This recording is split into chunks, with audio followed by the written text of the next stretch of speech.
Bueno, yo también os quería preguntar primero vuestro perfil, algunas cositas y luego me presento.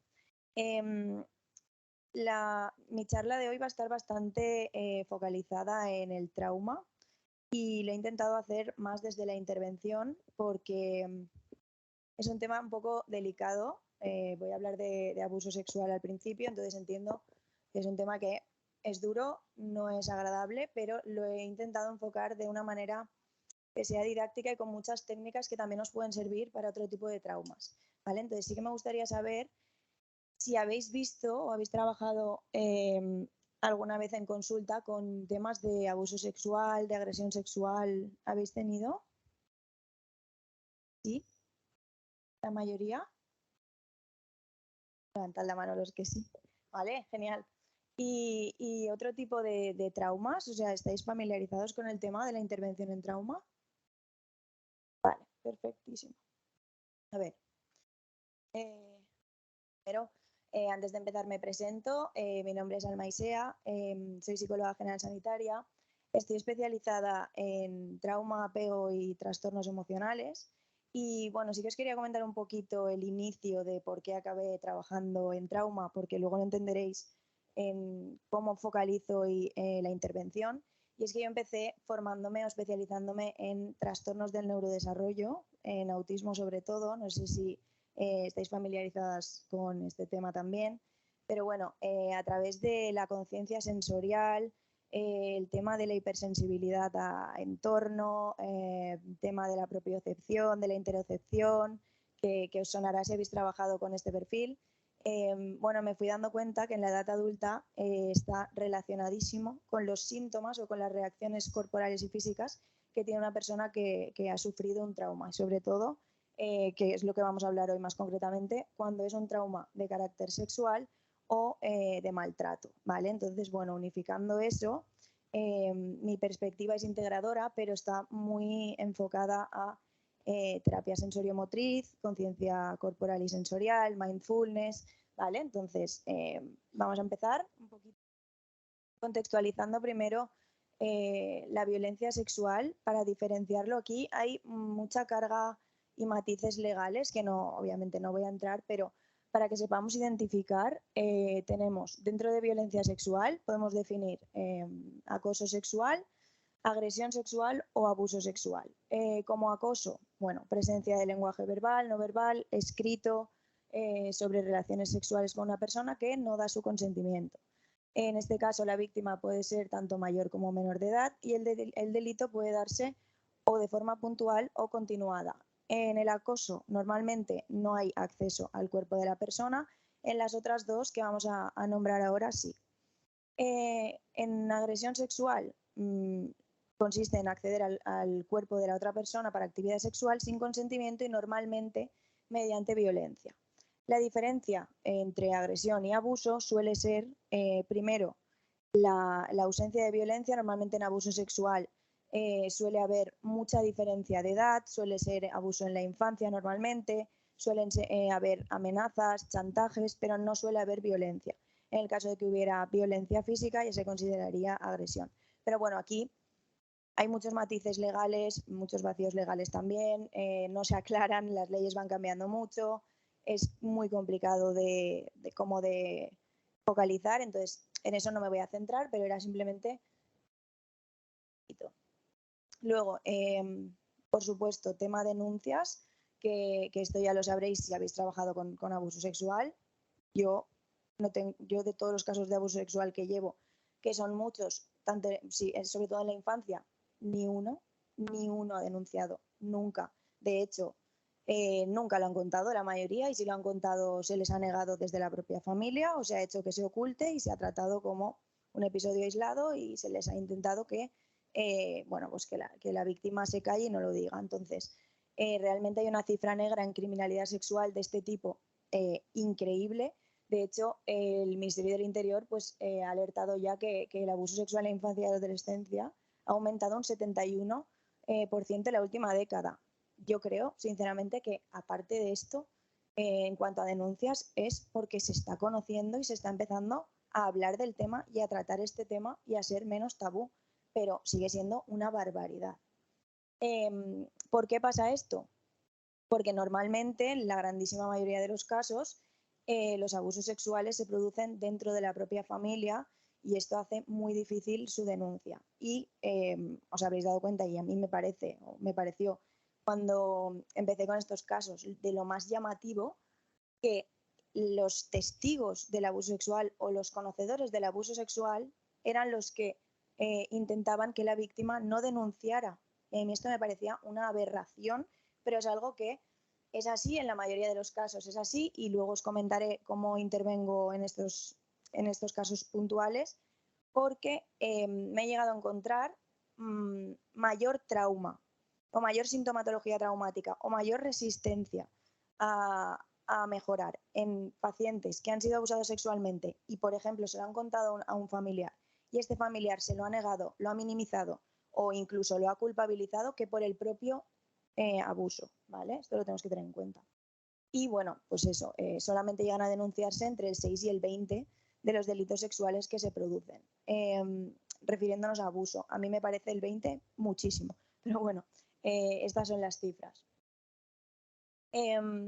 Ahora voy a comentar un poquito características del agresor. Como ha dicho antes Elizabeth, somos muy partidarias de conocer muy bien el perfil del agresor. Yo siempre les digo a mis pacientes que yo voy a trabajar con el agresor a través de ella, siempre. Entonces, tanto ella como yo siempre lo hablamos, hay que formarse muchísimo en psicopatía, en narcisismo, en este tipo de personalidades antisociales, pero veremos que en abuso hay algo muy característico y que a lo mejor pensamos que es distinto, y es que tenemos que tener en cuenta que la mayoría de personas que abusan sexualmente de menores no son psicópatas. Y esto es una realidad. Entonces, yo siempre les digo a mis pacientes, porque no lo llegan a entender, se preguntan mucho cómo es la persona, qué pasa, que mi tío, voy a empezar a poner ejemplos de familiares, ¿vale? Al azar, porque por desgracia siempre es así. Yo sé que es desagradable y es duro, pero normalmente es así. ¿Qué pasa? Que mi tío es un psicópata y nadie lo sabe porque tenía mujer, mi tía, tan normal, venía a las comidas, no pasaba nada. No, es que hay gente mala en el mundo y la gente mala existe.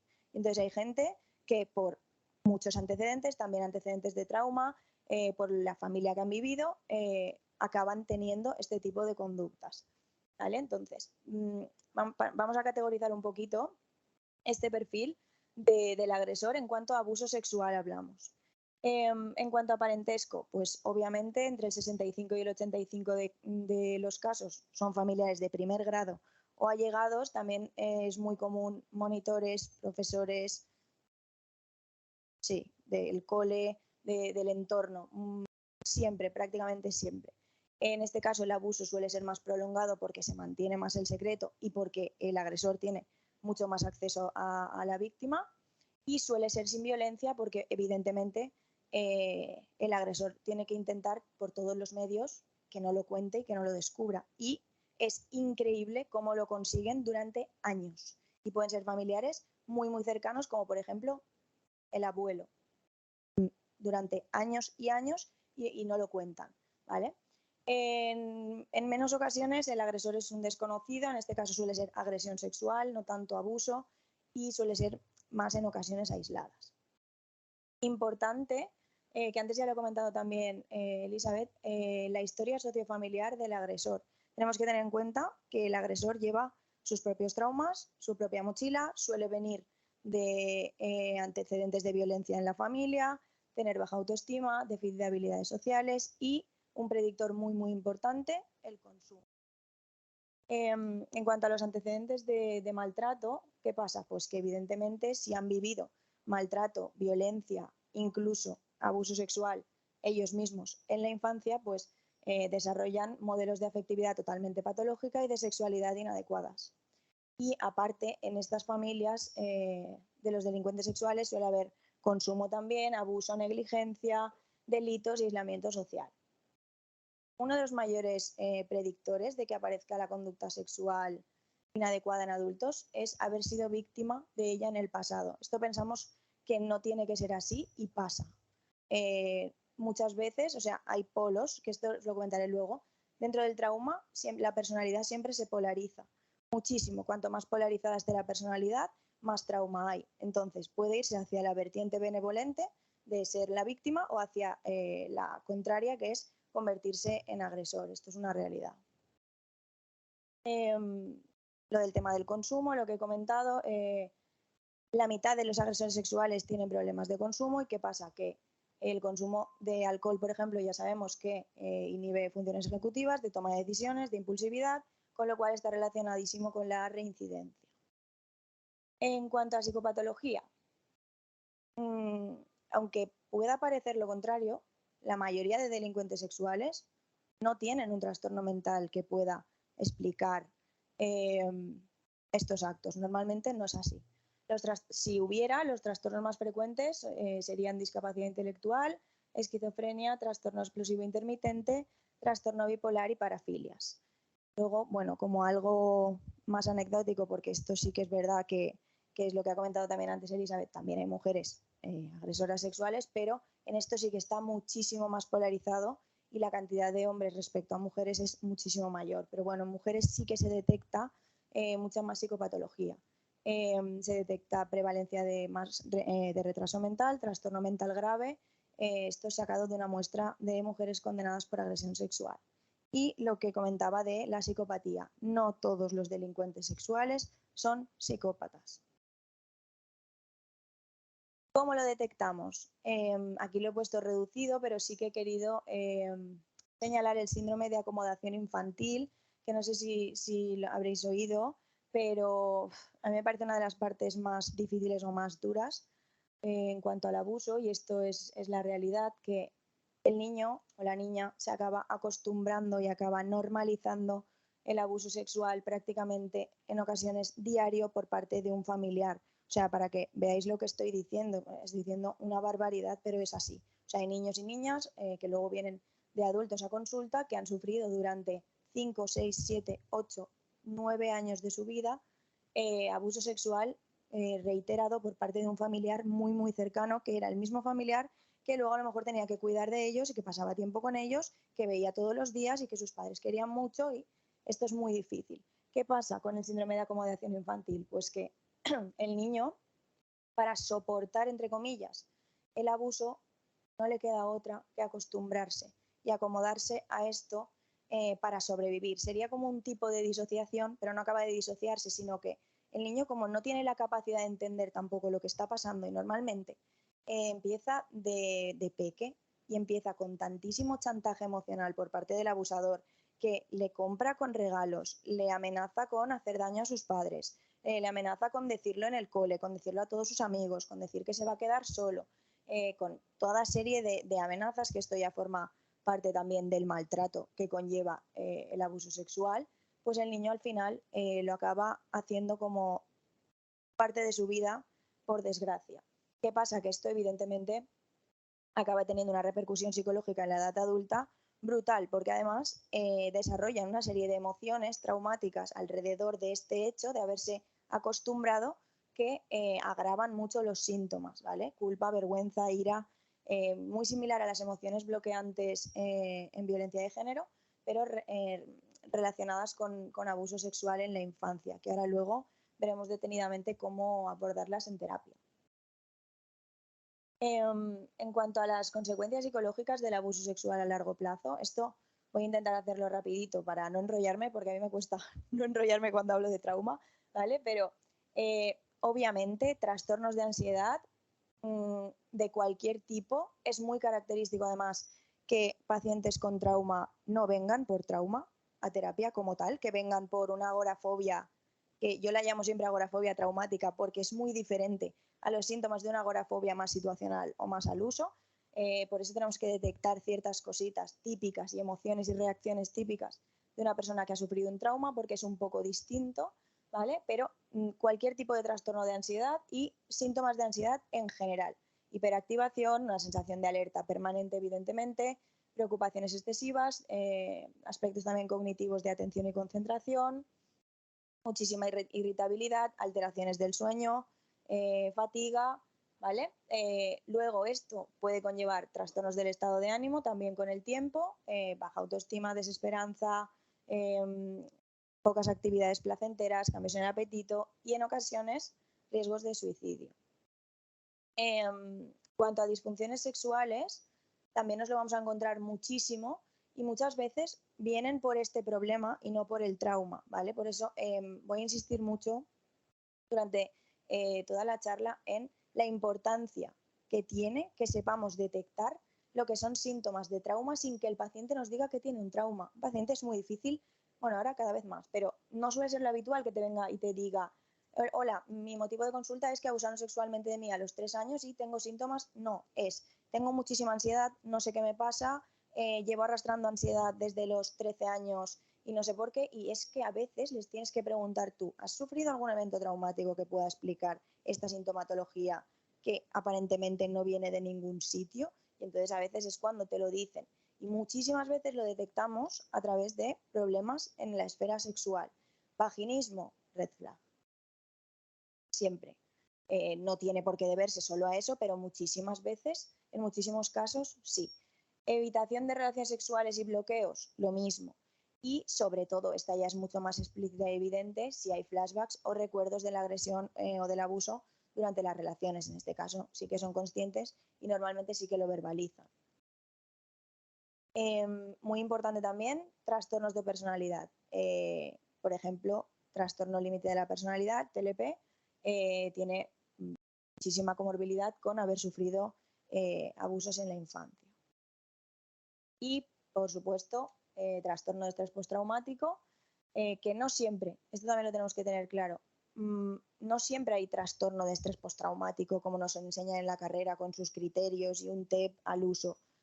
Puede haber, es muy raro porque suele venir, bueno, pues eso, con síntomas de otro tipo que luego acabas viendo y uniendo porque como es muy similar a la ansiedad, lo suelen confundir, pero que cumplir los criterios de trastorno de estrés postraumático tampoco nos dice gran cosa. Es decir, nos importa reconocer la sintomatología traumática y abordarla y ver en qué punto está, porque veremos que hay diferentes tipos de manifestar un trauma.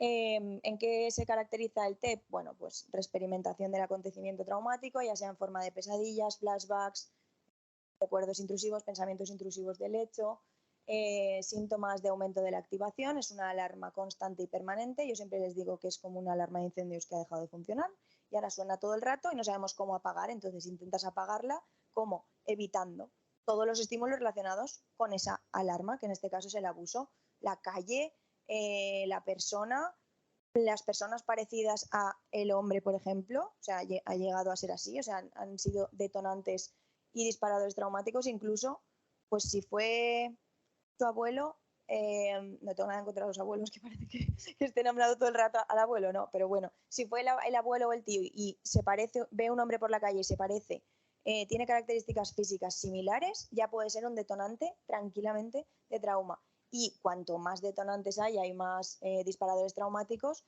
más se generaliza la ansiedad, más se generaliza el trauma y mayor gravedad. Bueno, el desarrollo del TEP como consecuencia de cualquier conducta violenta lo experimenta el 25% de todas las víctimas. Como veis, no es tantísimo, pero eso no implica que no haya trauma. Pero este porcentaje llega a ascender de hasta el 50-60% en caso de mujeres agredidas sexualmente, ¿vale? O sea, es una de las cosas, evidentemente, de los eventos que te pueden pasar en la vida que más potencial traumático tiene.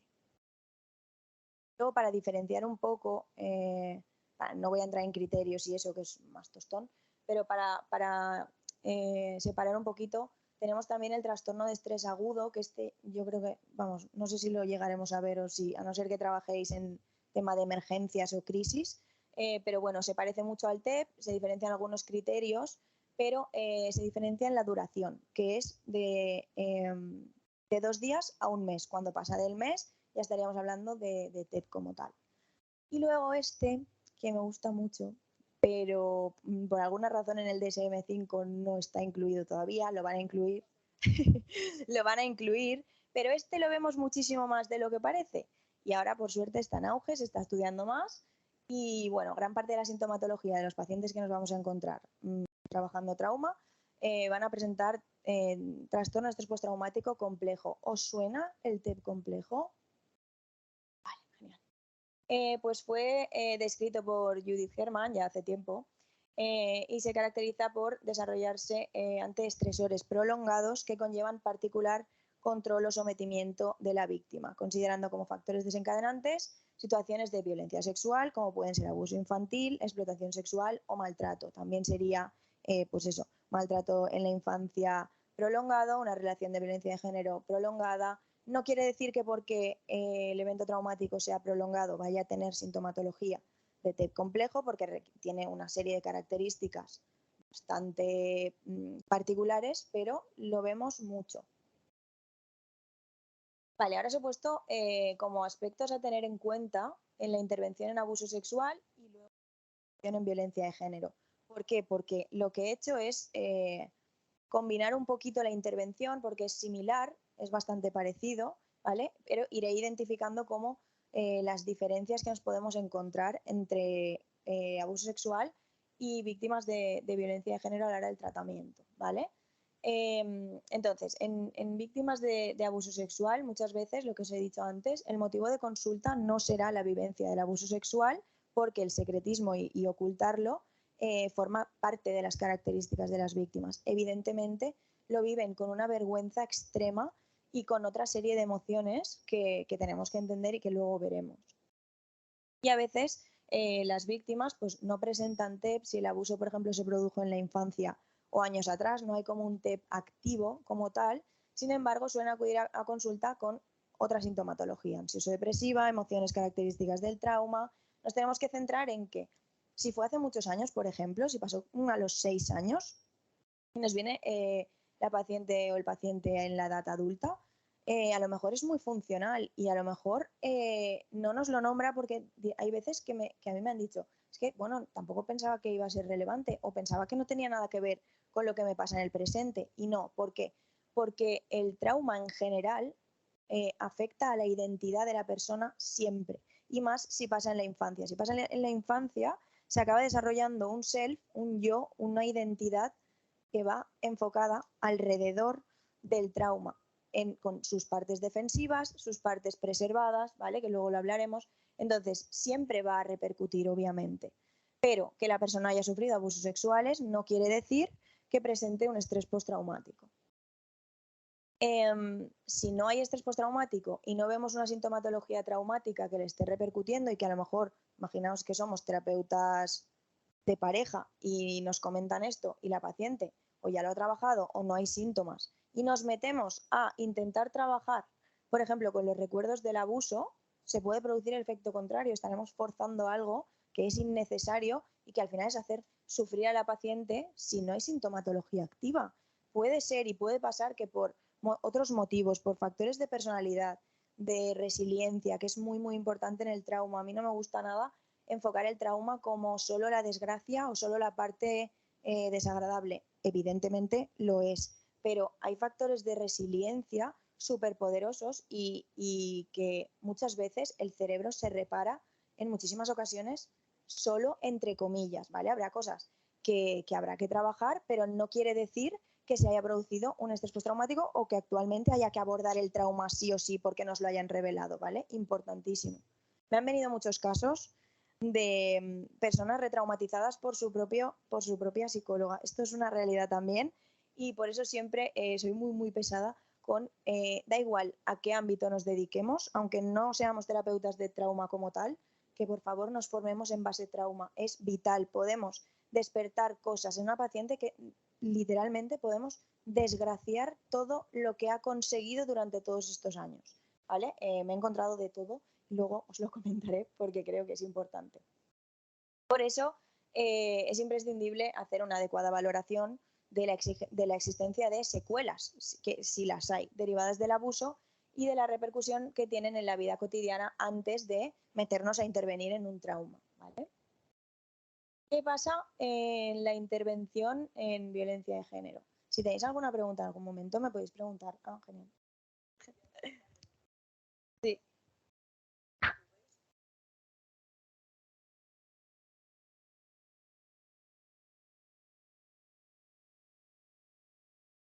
Yo es que eso, a ver, me cuesta creer que no haya ningún tipo de sintomatología porque la sintomatología no solo tiene que ser hiperactivación, o sea, no solo tenemos que detectar como síntoma que haya ansiedad o no, o que haya flashbacks o pesadillas. Para mí sintomatología ya es que, por ejemplo, haya un rasgo de personalidad tan polarizado que le repercuta en su día a día, como por ejemplo un perfeccionismo extremo por haber vivido un abuso sexual toda la vida y se haya tenido que callar y haya tenido que ser pues, el síndrome de la niña buena, por ejemplo. A mí esto ya me indica que esto ya hay que trabajarlo. Pero a lo mejor no tengo que trabajar el recuerdo del abuso y retraumatizar a la persona, sino que tengo que ver el origen, lo identificamos. Si la persona está preparada para hablarlo, adelante. Si no hay desregulación, perfecto, pero esa parte tan polarizada de la personalidad sí que hay que regularla, porque eso sí que quiere decir que hay ciertas secuelas. Nos tenemos que fijar todo el rato en los rasgos de personalidad. Yo insisto muchísimo en esto y en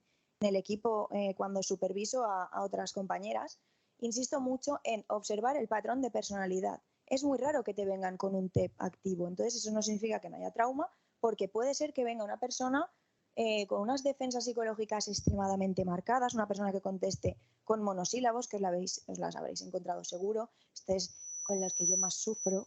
Uy, todo bien, ¿no? Se oye bien, vale. Son personas con las que yo más sufro, o sea, cada terapeuta tenemos las nuestras, pero, por ejemplo, personas que contestan con sí, no, no lo sé, durante toda la... Ahí hay algo, obviamente, y hay que indagar con mucho cuidado. Luego también tenemos las personas extremadamente complacientes, personas extremadamente evasivas.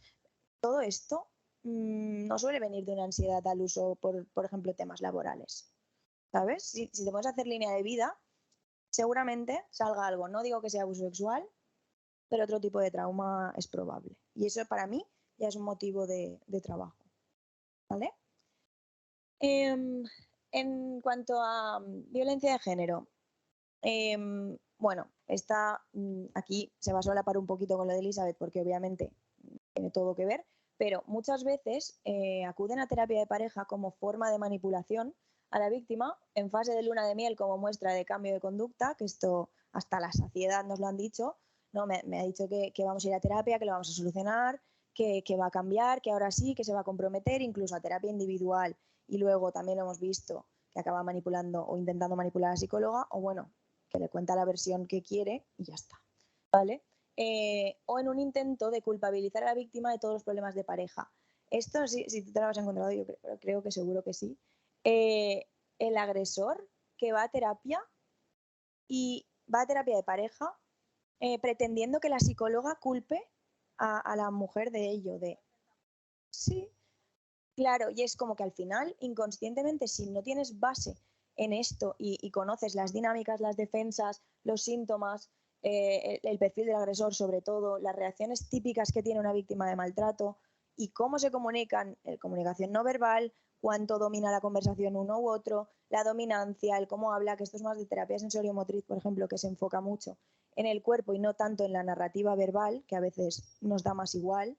Si no detectas esto, a veces llegas a mal pensar de ella y a lo mejor está siendo la víctima y a lo mejor él te cuenta el cuento de su vida y te lo acabas creyendo de todo lo malísimo que le hace ella, pero porque ella también se lo cree y a veces ella también puede decir, sí, yo a veces es que soy muy intensa, a veces me paso mucho, soy muy sensible, es que le provoco mucho, ¿vale? Todo esto, claro, exacto, les dicen que están locas, que son muy intensas, que son inaguantables, que son muy pesadas y muchas veces ellos las animan a ir a terapia tranquilamente, sin ningún tipo de miedo de que lo vaya a contar, o sea, cuando, no, ve, que te tiene que arreglar porque el problema lo tienes tú. Tenemos muchísimos casos. Por supuesto, como ha comentado Elizabeth antes, las víctimas de violencia de género presentan historia de trauma prácticamente siempre. Siempre empieza en la infancia, aquí la clave siempre va a ser el apego. Puede haber maltrato físico y psicológico de padre o madre, pero no solo maltrato como tal tan explícito, también puede ser temas de abuso sexual, pero también negligencia, problemas en el apego con los padres, haber crecido en un entorno violento, aunque la violencia no haya sido directa, pues haber visto peleas, gritos, ley del hielo, que el padre se vaya, que la madre, ¿vale? Esto también ya te predispone a lo que yo siempre les digo a mis pacientes, que es el margen o el listón que tú tienes del maltrato. de cuando has vivido todo eso, evidentemente, tu listón de lo que aguantas es muchísimo mayor que el de otras personas que no han vivido esto, que a la primera reaccionan. Esto lo repito también, porque ella ya lo ha dicho, pero nunca debemos culpar a la víctima ni reñirla por no haber salido antes de la relación y por volver con el agresor. Tenemos que tener claro que es muy probable que esto pase, esto es como en dependencia emocional. Yo no creo que haya una dependencia emocional que de pe a pa, del principio al final, no vuelvan y no haya recaídas, esto yo lo veo imposible, o casi. Entonces tenemos que tener claro que es probable, decírselo y acompañarla en todo momento, evidentemente, sin juzgar. Y tenemos que tener en cuenta también que en víctimas de maltrato la conciencia corporal y sensorial está súper afectada. Es un aspecto crucial de la intervención y tenemos que tratar esto con muchísimo cuidado. Pueden, si nos ponemos a trabajar conciencia sensorial, tacto profundo, mucha estimulación en tema, pues eso, cuerpo, pueden haber flashbacks ante el contacto físico, por ejemplo, pueden no tolerar las sensaciones corporales, puede haber fobia a estas sensaciones y esto lo tenemos que hacer con todo el cuidado del mundo. Y ahora, unificando un poquito todo esto, nos vamos a centrar en la intervención en trauma en sí, sea por abuso sexual o por violencia de género. Para contextualizar un pelín lo que es el trauma, pues obviamente es un suceso que sobrepasa la capacidad de afrontamiento de la persona y que requiere un esfuerzo posterior para integrarlo. Provoca esta desintegración, es decir, pensamientos, recuerdos, emociones se desconectan de la experiencia y la persona es incapaz de confiar en sus propios sentidos. ¿Qué pasa? Que el cuerpo entra en un estado de alerta permanente y no se distingue el peligro real de la ausencia del mismo. Esto provoca estos síntomas de estrés agudo o crónico.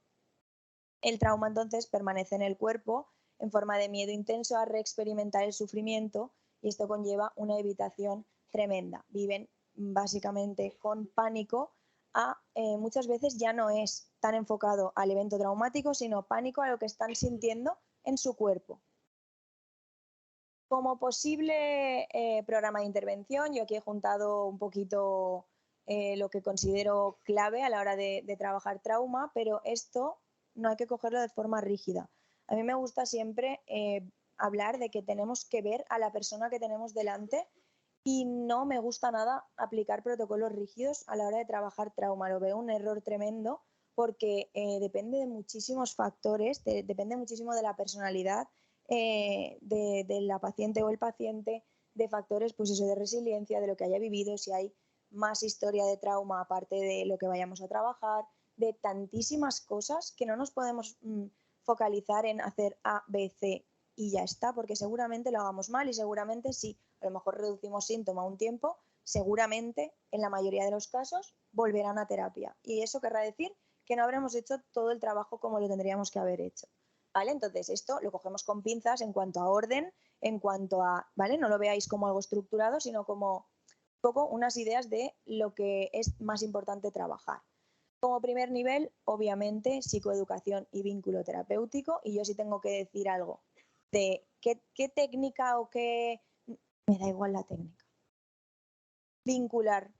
Tenemos que vincular con la paciente como si se nos fuera la vida en ello. Como ha dicho antes Elizabeth, es que es literal. O sea, y como has preguntado antes, desgasta muchísimo porque te tienes que meter muchísimo. Tú no puedes trabajar algo tan delicado y tan grave y tan importante para la persona si no te metes dentro como si lo estuvieras viviendo, evidentemente colocándonos psicológicamente donde toca como paciente y terapeuta, pero el vínculo terapéutico es el 75% del éxito del tratamiento, básicamente. Si tú tienes muchísima formación, te has sacado 500 niveles de MDR, sensoriomotriz, no sé qué, me da igual si luego no sabes vincular, vas a perder a la paciente y no va a funcionar e incluso el riesgo que hay en terapeutas de trauma y cuando nos dedicamos a esto es que podemos retraumatizar a la persona. Y esto parece algo como difícil o una exageración y no lo es para nada. Es mucho más fácil de lo que parece. Tenemos que ir con mucho cuidado.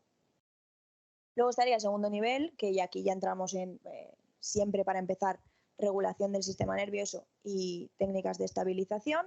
Luego pasaríamos a trabajar lo que sería el equivalente a emociones bloqueantes en violencia de género, pues yo lo llamo emociones traumáticas, pero bueno, gestión emocional.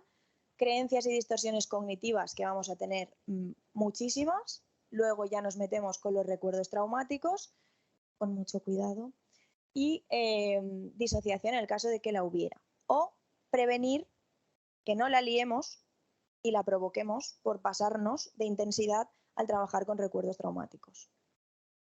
Y luego ya como tercer nivel, que sería ya más en fase de previa alta o estabilización ya, bueno, estabilización no, sería más en seguimiento, pues entrenamiento en habilidades de afrontamiento y solución de problemas. Muchas veces hay mucha disfuncionalidad en otras áreas de su vida, otras veces están bastante preservadas, pero bueno, hay que verlo.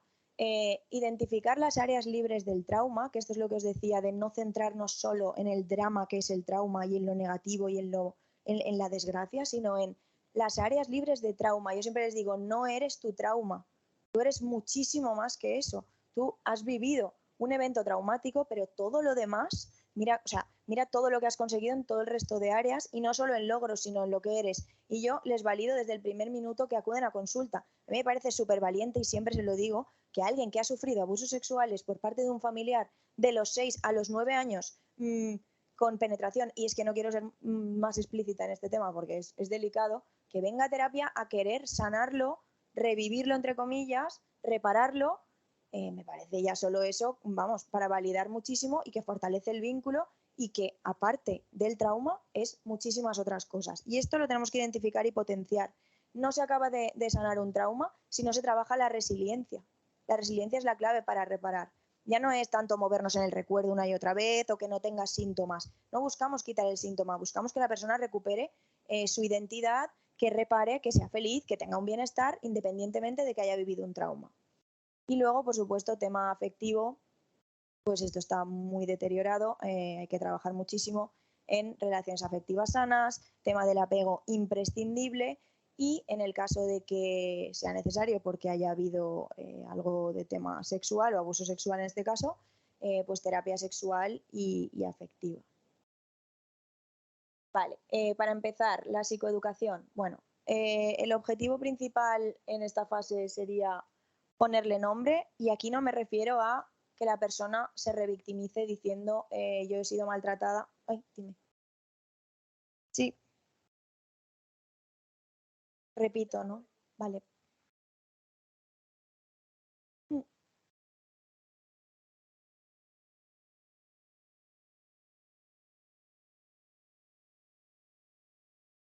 sí, eso lo he puesto ahora. Ahora lo explico todo, ¿vale? Sí, lo hacemos con el margen de tolerancia y detectando ciertas cosas.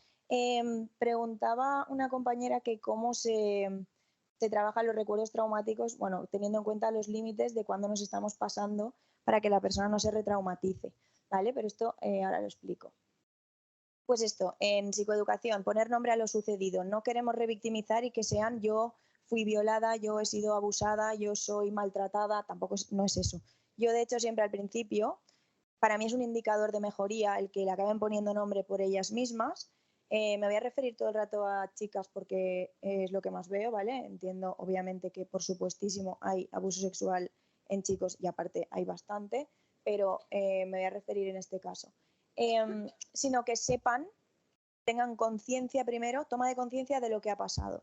Más adelante ya le acabarán poniendo nombre y además es muy bonito ver cómo al principio les genera una fobia brutal ponerle nombre a lo sucedido y al final, como indicador de mejoría, de haberlo trabajado con cariño y con respeto, acaban identificándolo, pero sin identificarse como víctimas de una tragedia, sino como yo sufrí esto y yo lo he reparado y estoy mejorando. ¿Vale? Por supuesto, tenemos que explicar el proceso abusivo o de maltrato, sus consecuencias, los factores que han hecho que lo mantenga en secreto. Esto genera una culpa brutal, el por qué no lo conté, por qué me callé, cómo fue posible que no dijera nada, si era un familiar en este caso, o por qué oculté la violencia de género a toda mi familia, por qué mentí, ¿vale? Y importante abordar sentimientos de culpa o responsabilidad que pueden surgir derivados de esto. Esta y muchas otras emociones.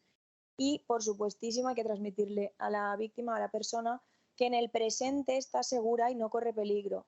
Y abordar los síntomas o secuelas. Lo primero que tenemos que hacer, y como terapeutas en este caso de trauma o que trabajemos con casos de trauma, es que los pacientes sientan la seguridad que han perdido o que incluso no han sentido nunca. vamos a ser a veces su primer apego seguro. Y esto es así y es desde ahí desde donde se puede empezar a reparar.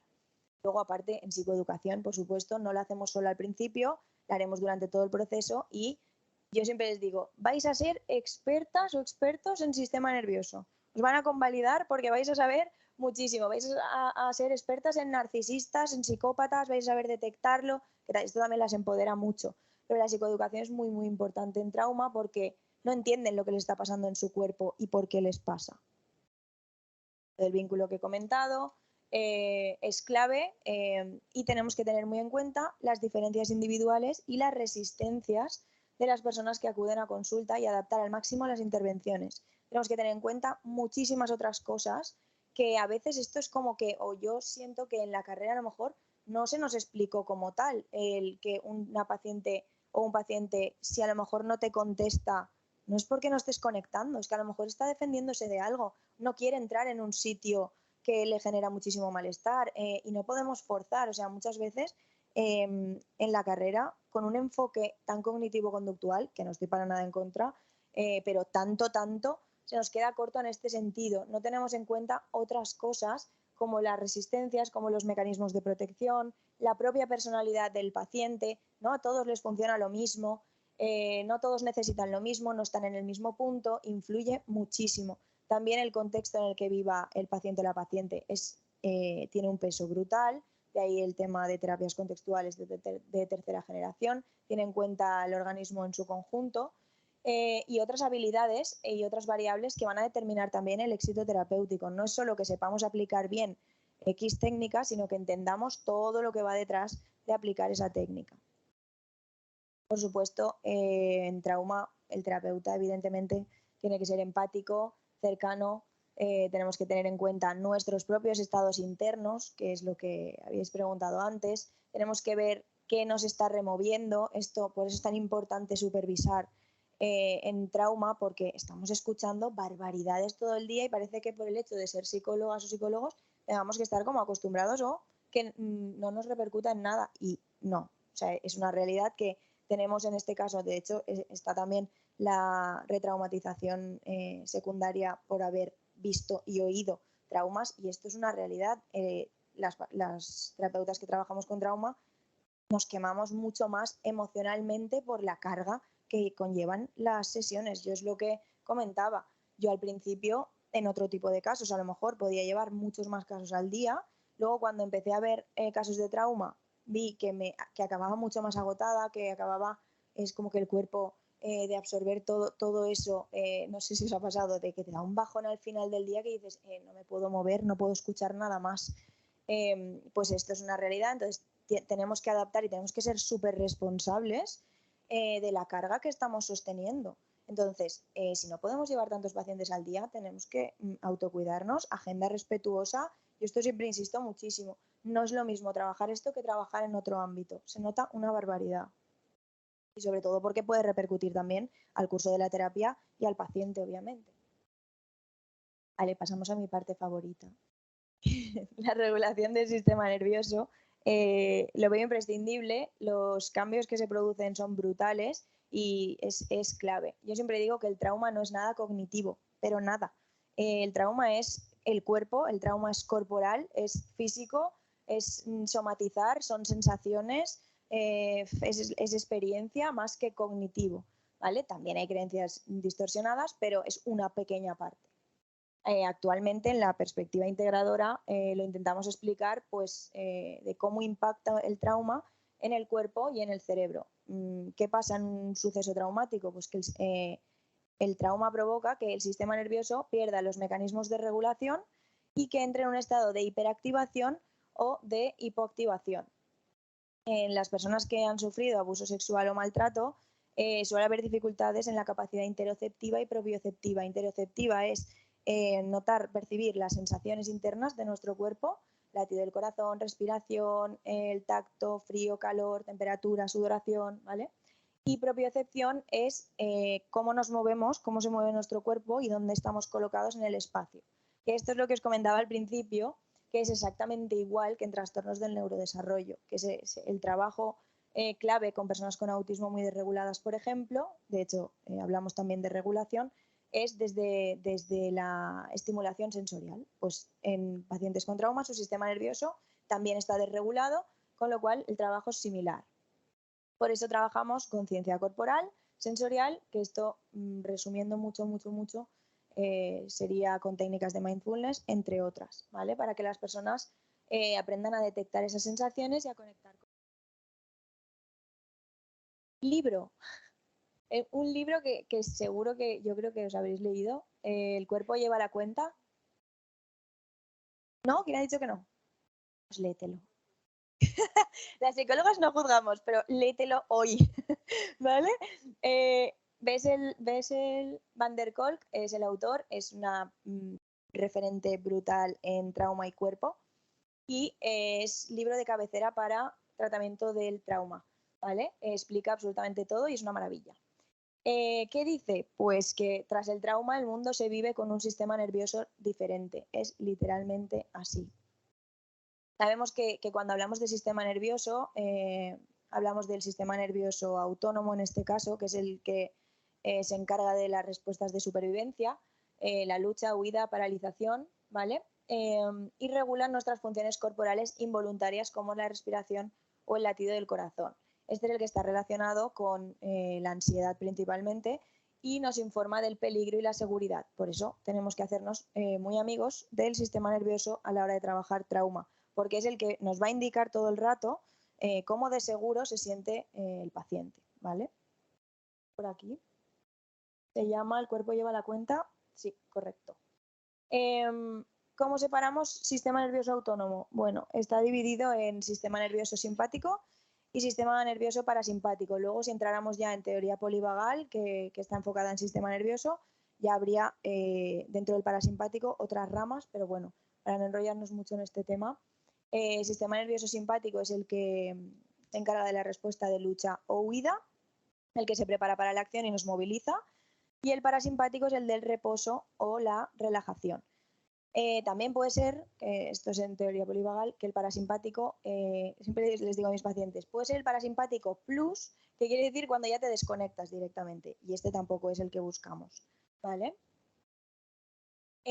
Aquí entramos en lo que preguntaba antes la compañera de lo más importante y con lo que tenemos que trabajar en todo momento y no nos podemos olvidar de ella para ir con todo el cuidado, es la ventana de tolerancia en el trauma. Esta ventana de tolerancia nos permite entender las reacciones que puede generar nuestro sistema nervioso un trauma y en nuestro cuerpo, ¿vale? Es como una manera de medir el nivel de activación que estamos sintiendo. Voy a enseñaros esto. Nos podemos encontrar una persona que no tiene una, o sea, que tiene una activación óptima, se encuentra en el centro, ¿vale? Su sistema nervioso se encuentra en el centro del margen de tolerancia, pero si hay algún evento que desencadene, y no hablo solo del propio trauma, sino una vez pasado el evento traumático, haya desencadenantes, disparadores o cualquier tipo de sintomatología que nos hiperactive, es porque nos hemos salido de una ventana de tolerancia que podemos soportar y entonces ya empezamos con hiperexcitación o hiperactivación y ya empiezan aumento de sensaciones, mucha reactividad, un estado de alerta máxima, imágenes intrusivas, podemos entrar en un procesamiento cognitivo obsesivo o cíclico, tensión, temblores, desestabilización, ataques de pánico. Bueno, es lo que, si tenemos que resumir muchísimo, sería una ansiedad brutal, ¿vale? ¿Qué pasa? Que no solo hay trauma con hiperexcitación, sino que puede haber con hipoactivación, que es que nos pasamos de la ventana de tolerancia, pero por debajo, que es que nos apagamos o nos desconectamos. Hay una ausencia de sensaciones, se adormecen las emociones, hay una incapacidad para pensar claramente, hay una insensibilización, podemos llegar al colapso o congelación o ya la disociación. En todo momento he dicho que la seguridad es muy importante a la hora de trabajar trauma, obviamente, pero tenemos que ser conscientes, y de ahí la insistencia en la formación y en ir con cuidado, que realmente para superar un trauma tenemos que ayudar al paciente a que aumente su margen de tolerancia, porque en trauma está súper reducido y cualquier tipo de estimulación muchas veces o de cualquier estímulo del entorno ya sobrepasa los límites. Entonces nos tenemos que mover un poco entre el riesgo y la seguridad, ¿vale? Con todo el cuidado, pero también tenemos que acompañar a la paciente o al paciente en que aumente de forma segura, poco a poco, ese margen de tolerancia para que su vida vuelva a la funcionalidad sin que se dispare ante cualquier estresor cotidiano. Si solo nos movemos en un margen óptimo dentro de terapia, pues nos va a dar la sensación de que muy bien, porque no hay sintomatología, entonces esto nos hace sentir tranquilas, pero realmente no estamos trabajando el trauma, realmente no está mejorando en este caso. Sin embargo, si esa activación sobrepasa los límites, nos desintegramos, la experiencia no se puede integrar y el riesgo de reexperimentación aumenta. Aquí, si dentro de terapia, en una sesión, vemos que la paciente o el paciente se está desregulando en exceso, en todo momento vamos a trabajar para que el paciente tenga las técnicas de estabilización y de regulación necesarias. No nos vamos a poner jamás a trabajar recuerdos traumáticos sin que el paciente sepa perfectamente y conozca perfectamente cómo funciona su sistema nervioso y qué es lo que tiene que hacer para regularse en casos de desregulación. Tenemos que tener mucho cuidado también porque pasa bastante desapercibida la disociación. La disociación pensamos, o al menos también durante la carrera, que es como muy rara, muy aislada o como muy de trastorno muy grave. Realmente no. Disociación como tal a lo mejor no, pero es que con que haya una desconexión ya me vale para saber que me estoy pasando. Si está desconectando es porque duele tanto que la persona no puede seguir abordando o seguir trabajando, ¿vale? ¿Y qué pasa? Que muchas veces la disociación es la nada. La persona no está teniendo ningún tipo de reacción que nos pueda asustar. Se nos queda así, mirada un poco perdida, empieza a contestar un poco menos. Yo siempre les pregunto, ¿estás aquí? ¿Estamos aquí o no? O sea, y les digo, toca la mesa, ¿de qué temperatura tiene? ¿Qué tiempo hace hoy? Porque aparentemente están normal y parece que han desconectado un poco. Que... Bueno, cuidado, se nos puede estar disociando la persona, ¿vale? Por eso que esto solo se puede llevar a cabo si hemos trabajado la estabilización primero. Ejercicios de autorregulación. Bueno, os he puesto unos cuantos, hay muchísimos, como libros para trabajar esto y que están las técnicas muy bien explicadas y muy para pacientes también. El libro de Tratar el trauma de Jennifer Sweeton, Mindfulness sensible al trauma también, tiene muchísimas técnicas sobre esto. Terapia sensoriomotriz, intervención para el trauma y el apego. Todo esto son manuales donde podéis encontrar todas estas técnicas y más. ¿Vale? Os he puesto, bueno, pues obviamente técnicas de respiración, técnicas de relajación muscular progresiva, la autógena, las que ya conocemos. Mindfulness sensible al trauma, funciona muy bien, anclarse en el presente para cuando eso se nos disocie o cuando la hiperactivación sea muy, muy grande o se haya ido mucho a un recuerdo y no queramos entrar ahí. Anclajes en el presente consiste en, por ejemplo, el enraizamiento, el grounding, la técnica del 5-4-3-2-1, todo esto suena, ¿no? Estas técnicas de mindfulness. Escáner corporal, cuidado con el escáner corporal y las víctimas de abuso sexual. Por eso decía que no a todo el mundo le sirve todo. El escáner corporal puede ser súper retraumatizante en víctimas de abuso sexual si no se ha trabajado previamente y desensibilizado este recuerdo. Fijarse tanto en las sensaciones corporales puede evocar flashbacks muy fácilmente. Escáner corporal y abuso yo nunca lo uso, por ejemplo, ¿vale? Y luego técnicas de sensibilización sensorial, que esto es mucho más sencillo, pero es increíblemente útil. Siempre les digo que al principio vamos a elaborar un perfil sensorial de la persona, pues que ve, por ejemplo, duchas de agua fría y caliente, que se pasen un hielito por partes del cuerpo a ver cómo lo detectan, cómo toleran esas sensaciones. O sea, estamos hablando de cosas muy básicas, pero que realmente, si hay un trauma grave, no lo soportan. O sea, hay una fobia a la experiencia interna y a las sensaciones y está muy desregulado esto. Poco a poco se van acostumbrando y normalmente este tipo de técnicas les resultan muy poco invasivas y súper útiles, ¿vale? Y a nosotras también nos da información de ver en qué punto hay desconexión, si no notan, por ejemplo, a mí me dicen a veces, no, el agua fría yo me la pongo, vamos, congelada, no noto nada, me gusta porque no noto nada. Y otra paciente me dice, no, imposible, o sea, yo tiene que ser una temperatura concreta porque si no es que me muero. Vale, ya sabes que hay una hipersensibilidad en ese caso y una hiposensibilidad en el otro. Hay que trabajarlo de diferente forma.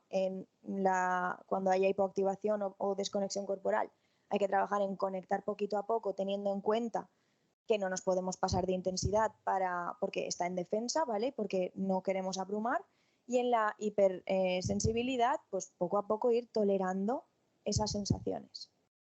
Luego tenemos obviamente la meditación, que yo la meditación siempre lo digo, la meditación es muy cognitiva. Parece que no, pero sí, realmente es muy cognitiva. Y lo mismo, si hay mucha reexperimentación de recuerdos, flashbacks, está muy activo todavía ahí y sin trabajar, la meditación, tened en cuenta que es ponerte en silencio a intentar no escuchar tu mente, por así decirlo, sobre todo cuando no hay entrenamiento en meditación. Entonces, es súper invasivo para estos pacientes, ¿vale? Entonces, hay que ir con cuidado. Y luego técnicas basadas en el movimiento, que esto en el libro de antes que os he dicho del cuerpo lleva la cuenta y en los otros lo explica, es mucho más importante de lo que parece, a veces no se le da tanta importancia, pero el cómo te regulas a través del cuerpo es brutal, ¿vale? O sea, técnicas, por ejemplo, pues similares al yoga, posturas corporales, estiramientos. Bueno, yo siempre les digo a mis pacientes que es pedirle, o sea, darle al cuerpo lo que pide o lo que necesita, que muchas veces estamos hiperactivadas y estamos sentadas en el sofá así, pensando, sobrepensando, y a lo mejor siempre les digo, mira tu cuerpo, ¿qué te está pidiendo tu cuerpo? ¿Qué te dice? Pues me noto que no puedo respirar, me noto que necesito moverme, hazlo. Acompaña al cuerpo con lo que te está diciendo. Siempre bajamos a esa parte, ¿vale? Técnicas de abajo arriba antes que de arriba abajo, que sería más cognitivo. En cuanto a emociones, no sé cómo voy de tiempo. ¿Cómo voy de tiempo? ¿Me quedan? Vale, 15. Es que ya os he... Vale, es que ya os he dicho que en trauma me enrollo. Vale, mira, por suerte, gestión emocional, Elizabeth la ha comentado un montón, entonces no me voy a detener tanto, ¿vale? Porque es muy similar. Evidentemente, ante el trauma, las emociones se desregulan una barbaridad y se generan lo que yo llamo emociones traumáticas, porque son como mucho más radicales que en otros tipos de trastorno o en otras problemáticas, ¿vale? Entonces, tenemos que ir graduando, nosotros como terapeutas, la carga emocional de las sesiones, tenemos que ir pendulando, no nos podemos pasar de estar todo el rato, como trabajamos trauma, vamos a estar todas las sesiones machacando el trauma, sacando recuerdos, hablando de todo lo que te pasó, dándole 20 vueltas, porque eso se puede convertir en aversivo para el paciente. Tenemos que graduar esta carga y también centrarnos en cosas del presente, en cosas positivas que le están pasando en la vida actual, ¿vale? Tenemos que tener en cuenta esto porque hay muchísimas dificultades de autorregulación emocional. Nos tenemos que centrar en esto. Por lo que os decía, pues este autor dice que hablar excesivamente del trauma amplifica el daño emocional propio de la traumatización, por eso hay que mantener un equilibrio. Vale, en cuanto a emociones, obviamente hostilidad, ira y agresividad en el abuso sexual y en violencia de género hacia el agresor, y puede haber deseo de venganza. Cuidado con el deseo de venganza, sobre todo en víctimas de violencia de género. Muchas veces dicen que lo quieren matar, que quieren ir a por él, cuando se empoderan, no, esto lo tenemos que trabajar porque al final la víctima se está poniendo en peligro extremo, ¿vale? Esto también lo he visto mucho en abuso sexual de personas que han perseguido y se han obsesionado con su abusador toda la vida alrededor de vengarse de esta persona. A lo mejor no lo hacen, pero planificando, o sea, entran en un bucle obsesivo, ¿vale? Esto hay que trabajarlo porque es muy, muy resistente en terapia y genera mucha sintomatología y afecta mucho a la personalidad. ¿Qué más? Para reducir un poquito. Vale, importante. Muchas veces, sobre todo en víctimas de violencia de género, llega un punto que las pacientes son incapaces de conectar con la ira, cosa que nos puede parecer ilógico porque si una persona te hace daño, te enfadas, ¿no? Esa sería como la reacción de alguien me pega, me cabreo y quiero ir a por él. En absoluto. De hecho, muchas veces esta ira está totalmente inhibida y hay que trabajar con conectar con ella. La ira es una emoción defensiva y protectora. Yo soy muy fan de la ira. Me gusta mucho porque las protege mucho y empodera mucho en muchas ocasiones. Entonces, trabajar con la ira es guay. En otros casos hay tanta ira que se ha quedado ahí atascada. Normalmente en temas familiares suele haber mucha y en abuso sexual también, que evidentemente hay que canalizarla de una manera sana y regulada. Tenemos que tener en cuenta también que la ira puede ocultar otras emociones que hay debajo que no nos apetece sentir porque obviamente son más desagradables, porque la ira normalmente se maneja mejor y nos mueve a la acción y preferimos sentir eso a una tristeza o un vacío súper profundo que suele estar debajo. Entonces, para trabajarla, evaluamos primero cómo se relaciona la persona con la rabia, entendemos los activadores que hacen que aparezca y vemos si está camuflando otras emociones. La ira también puede ser no solo emoción, no solo como emoción, sino como defensa psicológica. Tenemos que entender qué función cumple y aprender a regularla y expresarla. Trabajar con defensas, sistemas de protección y sobre todo encontrar su origen y cómo las figuras de apego de referencia han reaccionado ante la ira, por ejemplo, de su hijo. Esto va a marcar muchísimo cómo en la edad adulta responde esa propia persona a su ira. Y luego, obviamente, integrar la emoción y transitarla. En cuanto al miedo, miedo muy relacionado con el estado de alerta permanente y de amenaza, nos ayuda a prevenir peligros, pero puede traer consigo ansiedad, ¿vale? ¿Qué pasa? Que para protegernos del miedo aparece la evitación. Siempre es malísima la evitación en trauma. Siempre es malísima la evitación en trauma. Gracias. ¿Por qué? Porque, a ver, yo quiero que evite la casa del agresor si el agresor está vivo y puede haber un riesgo vital para la persona. Está bien. Yo quiero que no vaya a buscar al que abusó de ella para vengarse. Está bien. Lo que no está tan bien en cuanto a terapéuticamente hablando es el aumento de síntomas que conlleva evitar sensaciones corporales, sensaciones internas, ya lo sabemos, que puede dar lugar al trastorno como tal. Pues para trabajar el miedo, lo sabemos, técnicas de regulación emocional, exposición en imaginación, en vivo si no supone un peligro para la persona. Esto normalmente me refiero a disparadores que se han generalizado y que realmente no suponen un peligro real o no están relacionados directamente con el trauma. Por ejemplo, como sería en una agorafobia traumática, ¿vale? Que sería no salgo de casa para no encontrármelo, por ejemplo. Y poco a poco se va trabajando el tolerar estas emociones y sensaciones. Culpa y vergüenza, súper característico en trauma, en ambos tipos de trauma, en abuso. En lo que se centra es, sobre todo la culpa que sienten es por haber permitido el abuso, por no haberlo contado, y esta es una que vamos a ver bastante, pero que no se suele hablar, y es que el cuerpo responde a los estímulos sexuales aunque estén abusando o agrediéndote sexualmente. Esto es algo que les genera una vergüenza y una culpa tremendas y tenemos que ser conscientes que esto es una realidad y explicárselo con todo el cariño. Y también que tenemos que tener en cuenta que en abuso sexual hay mucho chantaje con privilegios, regalos, premios. Entonces se entra en una dinámica aquí dentro del abuso muy complicada que genera mucha culpa.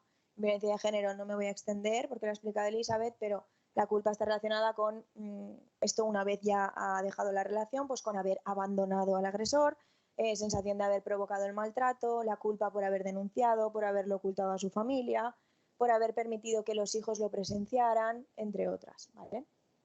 ¿Cómo trabajamos esta culpa? Pues desde la autocompasión, sobre todo, del trabajar el diálogo interno, la autoestima, y esto es bastante más fácil, entre comillas, que sea al final de la terapia, porque la culpa es una emoción súper resistente que no tenemos que intentar quitar a la fuerza, porque es que es normal que la sientan y estamos tocando con una defensa que es la necesidad de tener el control. Si yo me siento culpable, siento que la responsabilidad recae sobre mí, entonces puedo actuar. Si no, me genera una sensación de indefensión tan grande que puede generar más síntomas. Entonces, si lo hacemos al final de la terapia, cuando ya he entendido muy bien todo el proceso, es más fácil el proceso de desculpabilización. Otra muy característica, el vacío. Vacío y trauma van de la mano. Además, es una de las que yo diría que es una red flag para nosotros como terapeutas si no nos han contado que han sufrido un trauma. este vacío existencial de no me encuentro, no sé quién soy, no me acabo de sentir, no me acabo de encontrar, no conecto conmigo, con mi cuerpo, con lo que quiero, suele venir de algún evento traumático. Luego, por supuesto, la baja autoestima, la tristeza, ¿vale? Y muchas veces tenemos que asumir que puede haber tristeza o pena por el agresor, aunque no lo entendamos. Incluso con un familiar que ha abusado sexualmente. Muchas veces disocian esa realidad y por la acomodación infantil también, y no lo ven como una mala persona, incluso han seguido con la relación, incluso la pueden seguir teniendo a día de hoy, aunque haya abusado de ella o de él toda la vida, y esto es algo que nos genera mucha disonancia como terapeutas, nos impacta muchísimo, pero puede ser que tengamos que trabajar el trauma asumiendo que la persona no va a cortar la relación con la persona, con el agresor y con el abusador, y esto es muy fuerte, pero es así y pasa. Y te lo dicen directamente, no, yo sigo yendo a comer con mi tío y es lo que hay y ahora nos llevamos bien y no podemos forzar a nadie a que deje de tener una relación aún sabiendo lo que ha pasado.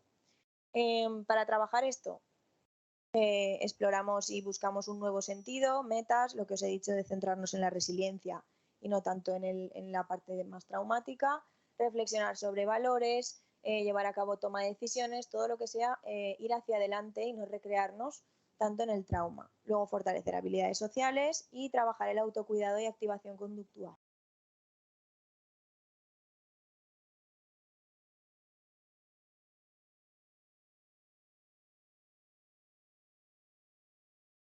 Se intenta 100%, pero no se te asegura, porque muchas veces, yo es que es lo que más me he encontrado, muchas veces pasó en la infancia, a veces dudan de si pasó una vez, dos, fueron cosas más sutiles, más leves, no les dan la importancia y a día de hoy, por ejemplo, puede tener una relación muy buena con esta persona.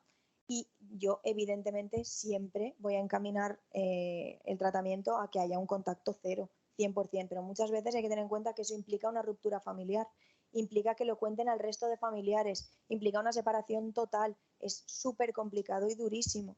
Entonces, no siempre se puede conseguir, aunque sería lo ideal, sería lo ideal.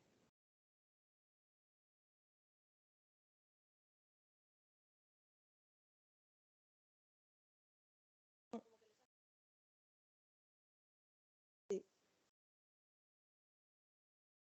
sí.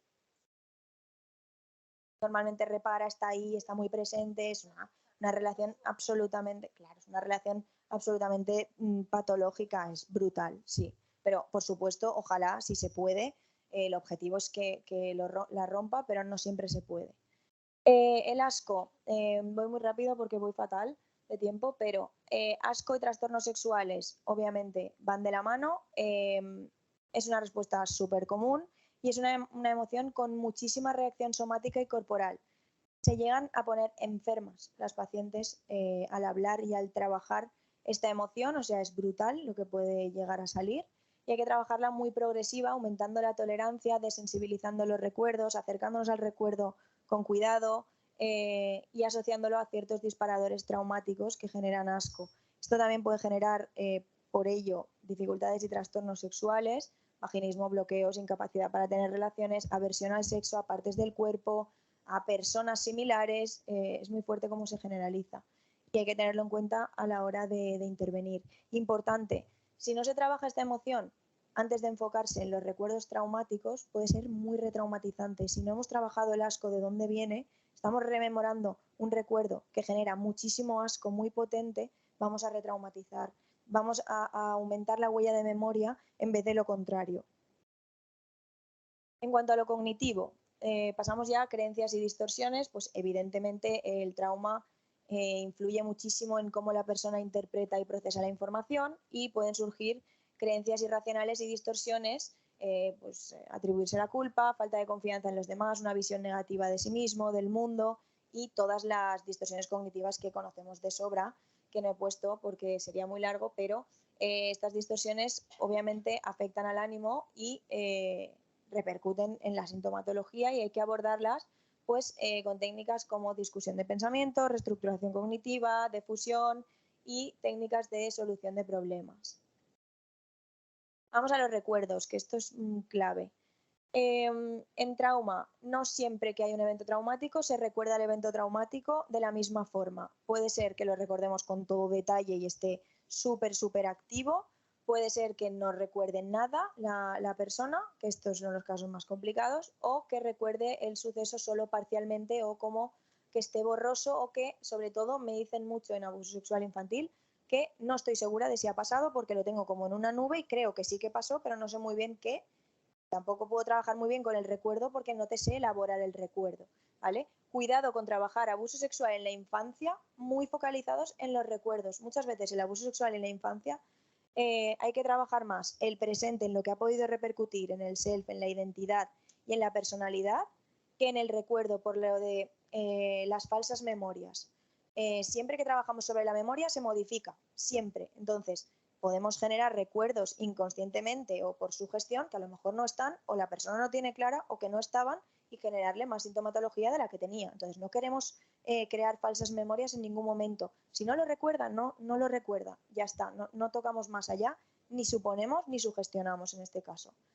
El trauma, como se suele recordar, es más a través de elementos no verbales del acontecimiento. Suele ser más en imágenes intrusivas, en sensaciones corporales, en emociones desreguladas, lo que he comentado en todo momento. Suele ser más no verbal. Por eso es importante que la persona, cuando lleguemos aquí, ya tenga los recursos somáticos de regulación suficientes para hacerle frente a esta fase de la terapia. Por eso tenemos que no solo recordar el acontecimiento, sino ir incorporando recursos nuevos para que esta memoria se modifique de forma adaptativa y que no se modifique reexperimentando todo el rato y como torturando, entre comillas, a la paciente, ¿vale? Que sería como una exposición más radical, no buscamos esto.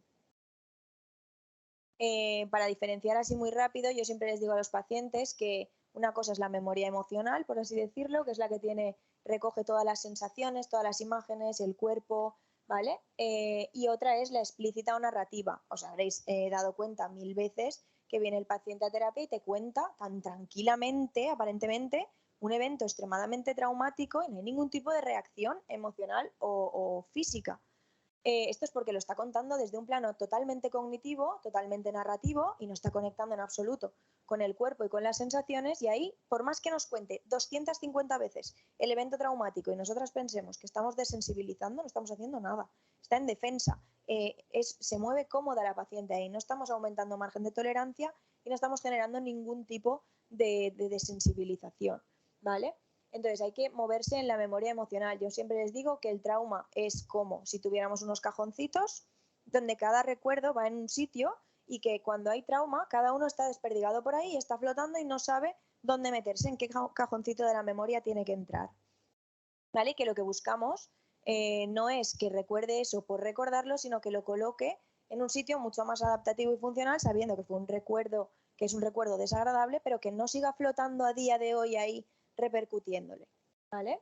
Por eso, en el presente, como esto sigue flotando por aquí, en el presente se siguen activando estos fragmentos ante disparadores traumáticos, lo que lleva a reexperimentar estas sensaciones. ¿Qué hacemos ante recuerdos traumáticos? Tenemos que tener en cuenta que no nos vamos a centrar en lo que pasó. Yo no quiero los detalles de lo que pasó para que lo sepas contar y ya está, sino en cómo lo viviste. Quiero saber qué sentiste y cómo lo viviste. Ahí está la verdadera reparación. ¿Qué sintió en el cuerpo? ¿Qué sientes ahora cuando me lo estás contando? ¿Qué piensas ahora al verlo? ¿Lo ves desde fuera? ¿Cómo lo sientes? ¿Cómo lo identificas? ¿Vale? Por tanto, el objetivo terapéutico será recordar lo que ocurrió, pero en un entorno seguro y dándole un nuevo significado en el presente. Y aquí viene la disociación, que es lo que nos podemos encontrar. No me puedo extender mucho porque esto daría para otra entera porque tiene mucha amiga, pero la disociación es cuando, como forma de defenderse el cerebro de la experiencia traumática, pues necesita desconectarse o apagarse ante una emoción que le resulta intolerable.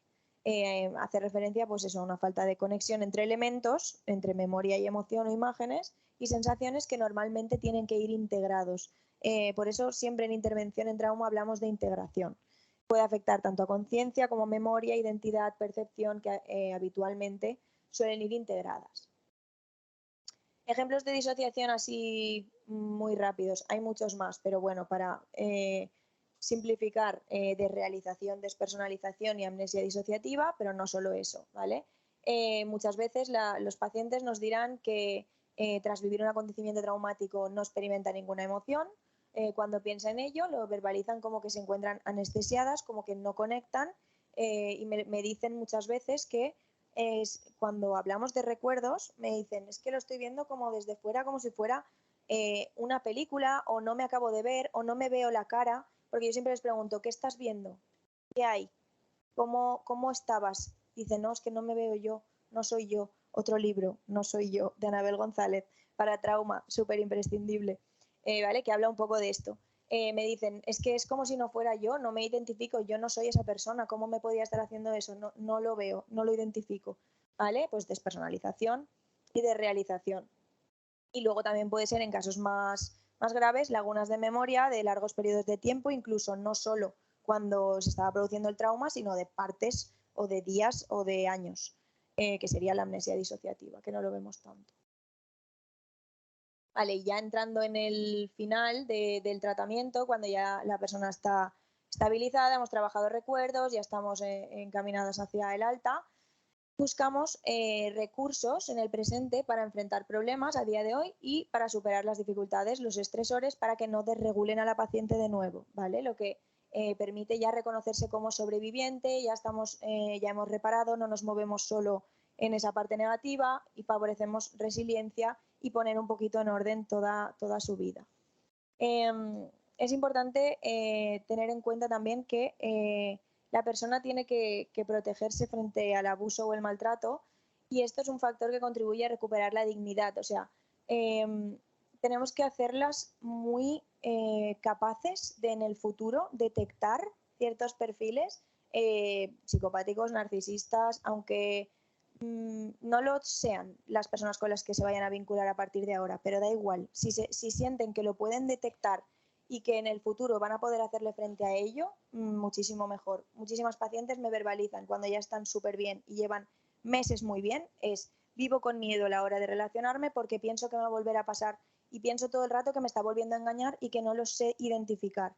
Vale, por eso hacemos un trabajo enorme de que se convierta en una especialista en este tipo de perfiles y en los agresores. Y luego, obviamente, habilidades de solución de problemas para ayudarla a que se recupere en todas las áreas, con también actividades reforzantes, redes de apoyo muy importante en víctimas de violencia de género, independencia y autonomía. Luego hay que identificar las áreas libres de trauma para evitar para poder salir de esta visión de túnel. Muchas veces se focalizan, incluso cuando dentro de la intervención nos focalizamos demasiado en el evento traumático, tenemos que empezar ya a identificar áreas libres de trauma de su vida y más funcionales y adaptativas para elaborar recursos para hacerle frente. Y, por supuesto, el tema apego, afectividad, relaciones sanas para evitar futuras victimizaciones. Lo que ha comentado Elizabeth antes de poder detectar red flags, poder relacionarse y no repetir patrones. Yo siempre les digo que el cerebro busca lo conocido, no lo que es bueno para él. No es que lo elija porque le gusten ese tipo de perfiles ni le gusten los hombres malos, sino que su cerebro es lo que conoce y se mueve cómodo, por desgracia, aunque sea negativo. Entonces, desde aquí, desde la reparación del apego, establecemos relaciones mucho más sanas para intentar que no se repita, porque veremos muchísimos casos de una sucesión de traumas de toda la vida, desde la infancia, pasó luego a una relación de maltrato en la adolescencia, la primera, luego la forzaron sexualmente, luego, o sea, es como que realmente es así, que los traumas se acumulan, ¿vale? Entonces esto está muy relacionado con estas bases y con este apego, ¿vale?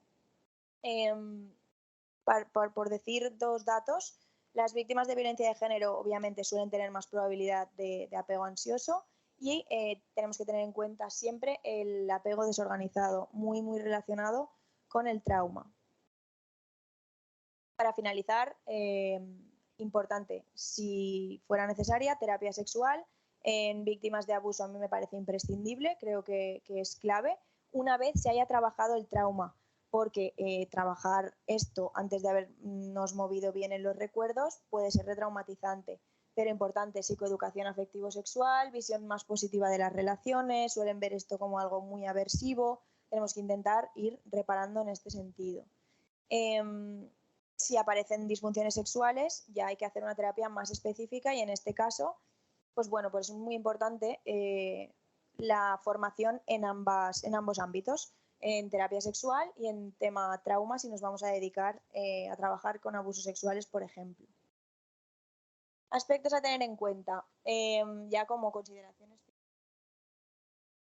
Como terapeutas sexuales y de pareja, por ejemplo, tenemos que tener en cuenta que trabajamos con temas muy sensibles que pueden estar relacionados con eventos traumáticos y no podemos tratar a la persona como si seguro que no lo ha vivido. No, tenemos que dar por hecho que es probable que lo haya vivido. Así nos aseguramos de no precipitarnos a la hora de hablar de esto. Por eso es importante conocer las bases del trauma sexual o de violencia para poder detectar esta sintomatología característica, porque habrá muchas ocasiones en las que la persona nos oculte lo que le ha ocurrido, ¿vale? Y importante, llevar a cabo determinadas técnicas de terapia sexual en pacientes que han sufrido un trauma por abuso, por ejemplo, o agresión, puede ser retraumatizante. Por eso tenemos que saber cómo funciona el trauma en el cerebro, en el sistema nervioso y qué repercusiones tiene en la esfera sexual y afectiva de la persona.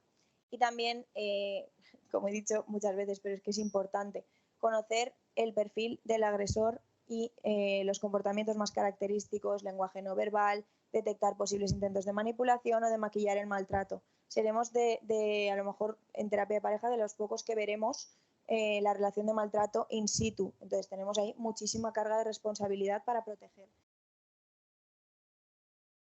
También importante realizar línea de vida para identificar dianas, conocer la historia del paciente.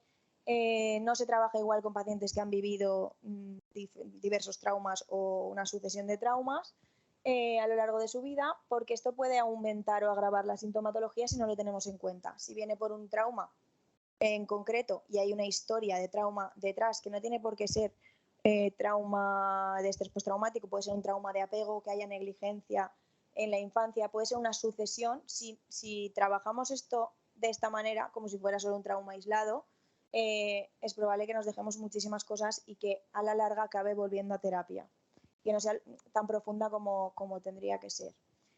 Y ya por último, pues bueno, yo siempre digo que en trauma lo más importante es conocer y hablar el idioma del trauma, es entender muy bien qué es lo que pasa en el cuerpo, qué es lo que pasa en la mente, qué es lo que pasa en el cerebro, y no centrarnos en un conjunto de técnicas o en un protocolo muy rígido, aunque parece que actualmente sí que, o sea, como que nos movemos en, tienes que aplicar esta técnica, yo soy de aplicar esta, yo hago esto, no es tan importante como saber qué le está pasando, por qué le está pasando, sus defensas, su personalidad, por qué actúa como actúa, de dónde viene eso, por qué esa defensa le resultó útil en su momento. No tenemos que ir directas a las defensas si a lo mejor el paciente no está preparado.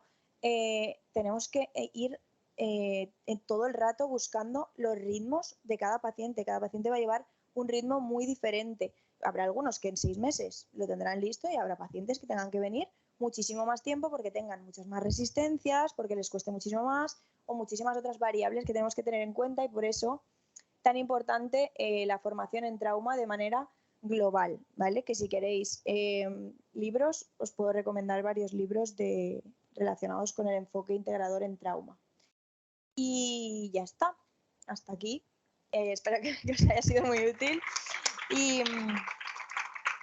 Y si tenéis alguna pregunta o online tenéis alguna... Uy, sí que hay, ¿no? ¿Qué hace si hay sospecha de abuso sexual pero la paciente puede que no se acuerde? Trabajar el síntoma y trabajar la personalidad polarizada, lo que he comentado antes. Si no se acuerda es por algo. No queremos ni sacar recuerdos de donde no hay, ni generar falsas memorias, ni que de repente estalle y se nos retraumatice en consulta. No buscamos eso. Si el cerebro lo ha olvidado, bien olvidado está. Es decir, podemos trabajar colateralmente muchas otras cosas secundarias que van a hacer que mejore incluso más que si rascamos en el recuerdo y ya está. No, trauma y recuerdo van de la mano, pero no toda la intervención en trauma es solo el tema de los recuerdos. Hay muchísimas más cosas a tener en cuenta. ¿Qué hacer si el abusador es su hermano y no quiere contarlo en familia porque se rompería y no la creerían? Esto es lo que suele pasar, pasa siempre y es súper complicado. Todo depende del riesgo en el que se encuentre y la idea, igual que en cualquier relación abusiva, es un contacto cero y hacerle entender a la persona que tiene derecho a romper cualquier tipo de relación y no hace falta que cuente el abuso. Puede, sinceramente y simplemente decir, mi hermano no me hace bien, yo me quiero distanciar de él y punto. Y no tiene por qué contarlo. No hay que forzar nunca a una víctima de abuso sexual a contar el abuso sexual, por supuesto, si no quiere. Y no siempre indica esto que lo esté superando más o menos el que lo cuenta a toda su familia, por ejemplo. De hecho, le podemos generar un problema muchísimo mayor. Bibliografía sobre intervención en trauma, sí, algunos libritos os puedo recomendar. El de tratar el trauma que os he dicho, el cuerpo lleva la cuenta, terapia sensoriomotriz, el cuerpo, cuando el cuerpo habla, este dolor no es mío, no soy yo, las cicatrices no duelen.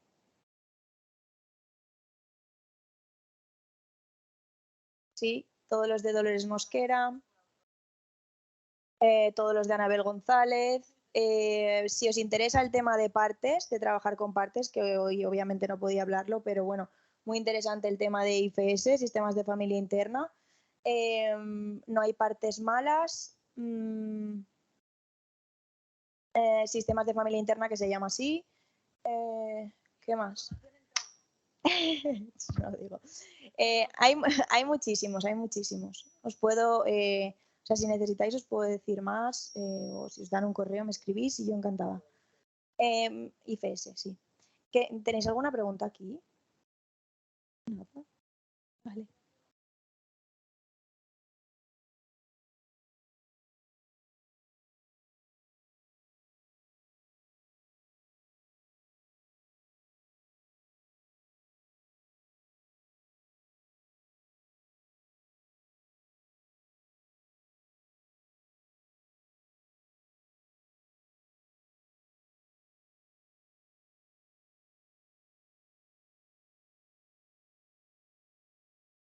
Todo, sí, todo igual. Lo que pasa que, bueno, preguntan que si en el caso de que, como he explicado antes, que los agresores sexuales suelen haber vivido previamente agresión sexual también, si salen impulsos de hacerlo, de cómo se abordaría.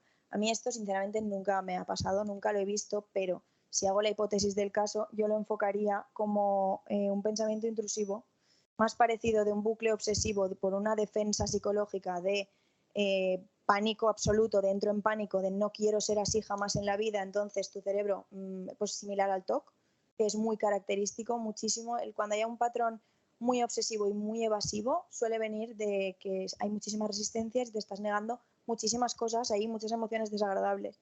Entonces yo lo enfocaría más por ahí que porque realmente esa persona, si está en terapia porque ha sufrido un trauma y está sufriendo muchísimo, un trauma por abuso sexual, me parecería raro que luego te dijera que verdaderamente está ese impulso. Seguramente habría al minuto una sensación de culpa muy desagradable, entonces no nos movemos ahí. Esto normalmente lo que diferencia es que en los agresores sexuales, cuando lo han sufrido, la personalidad ya se convierte en poca empatía, ¿sabes? Se va haciendo ya más patológica. Exactamente. No irían a sanar su trauma normalmente si ya quieren cometer este abuso sexual, pero puede pasar, ¿eh? Esto sí que me lo he encontrado, pensamientos intrusivos muy extraños o muy focalizados a, por ejemplo, hacerle daño a mi hijo, porque a mí me pegaron en casa. Esto es muy característico y iría más enfocado a lo que yo llamo TOC traumático. Le meto lo de traumático a todo porque me refiero que proviene de ahí, de haber vivido trauma, entonces son defensas. Yo lo enfocaría por ahí. ¿Tenéis más preguntas? Vale.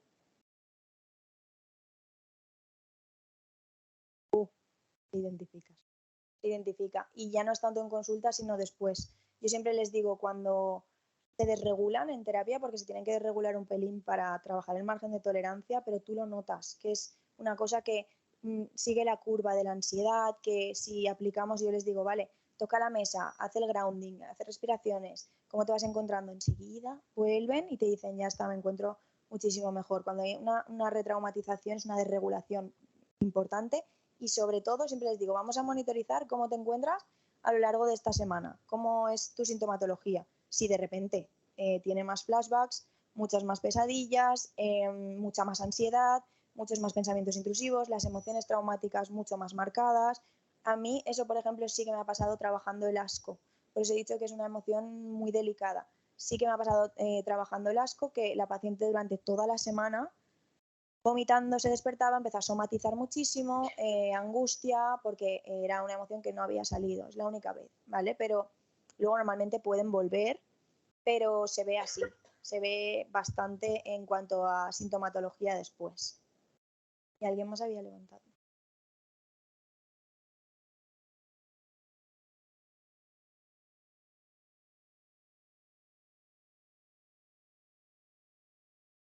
Pues esto es lo que he dicho antes, que haya una formación en trauma, enfoque integrador, es complicado, porque si no ya te tienes que ir a los niveles de qué técnica quieres aplicar. Y a mí eso no estoy muy...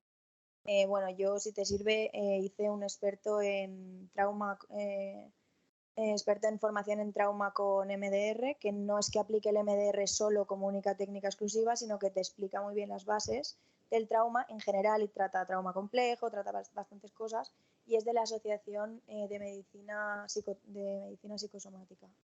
Esa me gustó bastante. El resto yo veo muchísimo más importante que conociendo lo del idioma del trauma que os he dicho y todo lo que hay que tener en cuenta es que si queréis trabajar trauma os hagáis expertas en cada cosa que hay que trabajar. Disociación, que te leas 550.000 libros de disociación, 250 cursos de disociación, más que buscar una cosa integradora que te cuente todo un poquito.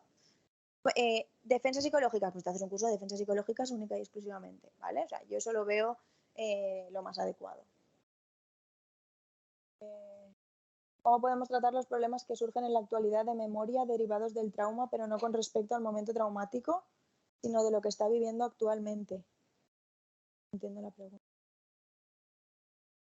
Entiendo que son lagunas de memoria o tema de deterioro cognitivo. Entiendo la pregunta, pero